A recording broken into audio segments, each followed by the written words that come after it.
Hello friends, welcome back to my channel Shalini Singh. तो आज का वीडियो बड़ा ही इम्पोर्टेंट होने वाला है क्योंकि मैंने बहुत अच्छा सा टॉपिक सोच रखा है कि आप लोगों को अगर अपना परसेंटेज इंक्रीज करना है या टॉपर बनना है तो जो टॉपर्स वगैरह होते हैं वो अभी से ही मेहनत करते हैं। तो आज का जो वीडियो होने वाला है वो टाइम टेबल पे बेस होने वाला है जिससे कि आप लोग बहुत अच्छी परसेंटेज ला पाओ अपने इसी साल में। अगर आप लोग 10th 12th या किसी भी क्लास में हो तो ये सबसे इम्पोर्टेंट टाइम टेबल है, ठीक है। तो मैं आपको आज उसे डिटेल में बताऊंगी। अगर आपने मेरे चैनल को सब्सक्राइब नहीं किया है तो जल्दी से सबसे पहले सब्सक्राइब कर लो, वीडियो को लाइक कर दो अगर मन करे तो, नहीं करे तो मत करना।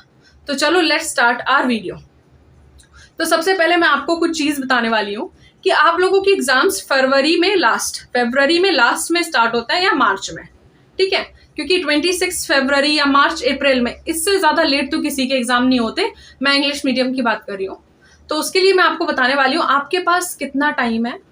तो आज 2 अक्टूबर है, मतलब 2 अक्टूबर 3 ऐसे करके आपके पास पूरा अक्टूबर का मंथ हुआ, नवंबर, दिसंबर और जनवरी, मतलब 4 मंथ है आपके पास। अब इन 4 मंथ में अगर आप लोग पढ़ लेते हो और किस तरीके से पढ़ लेते हो तो आप लोगों के अच्छे मार्क्स आ सकते हैं। देखो कि अभी तक आपने जितना भी पढ़ा होगा अगर उसे रिवाइज नहीं कर रहे हो तो उसका वैसे भी कोई फायदा नहीं है। और सबसे अच्छा टाइम होता है यही वाला, और जो इस टाइम में पढ़ाई कर लेता है वही लोग ज्यादातर टॉप करते हैं और उनकी परसेंटेज अच्छी आती है।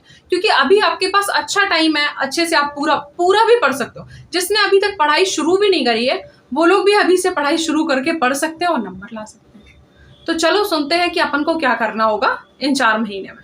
तो सबसे पहले आज बैठो और क्या करो, आपके जो भी सिलेबस है, मतलब जो जो आपके चैप्टर्स आ रहे हैं बोर्ड्स में, देखो पूरी बुक्स में 1-2 चैप्टर्स या वो टॉपिक कट हो जाते हैं। तो सिलेबस सबसे पहले देखो। और सब लोग यही बोलते हैं आप लोग सिलेबस देखो सिलेबस देखो। अगर आप लोग सिलेबस नहीं देख रहे हो मतलब वो गलत है। तो सिलेबस देखने में कुछ इंपॉर्टेंट है। क्यों?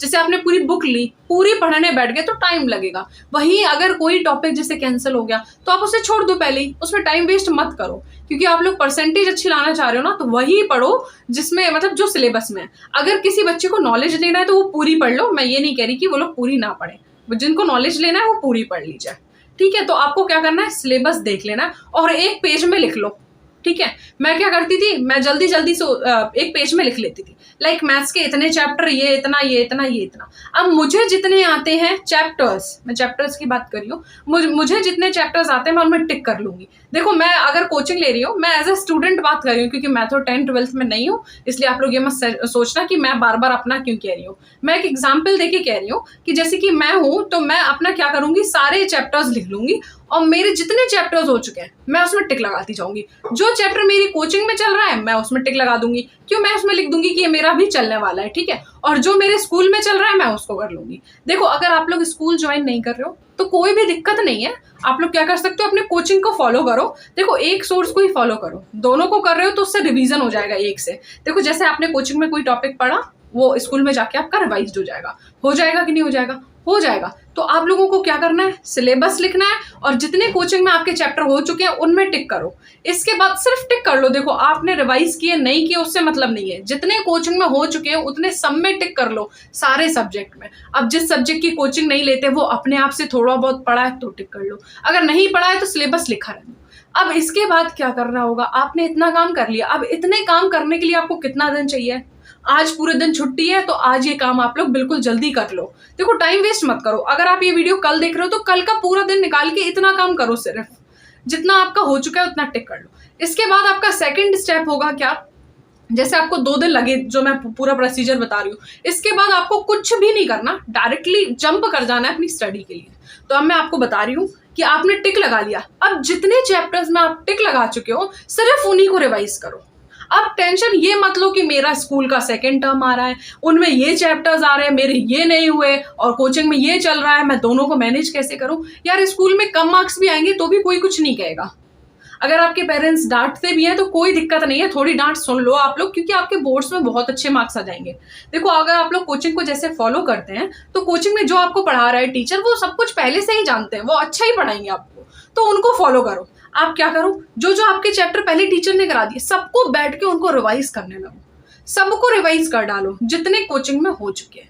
जब आप इतना पूरा फॉलो कर लो, भले हो सकता है आपको टाइम ज्यादा 15 डेज लग जाए, इससे ज्यादा तो नहीं लगेगा। देखो कोचिंग में अगर आप कोई चीज पढ़ते हो तो कॉन्सेप्ट समझ में आता है। स्कूल में तो आता है कि टीचर जल्दी जल्दी करा दिए, नहीं समझ में आया, लेकिन कोचिंग में आपको अच्छे से पढ़ना चाहिए और कोचिंग में इतना समझ में आ जाता है कि आपके लिखा क्या है। देखो बुक से नहीं समझ पा रहे तो नोटबुक से ही पढ़ लो।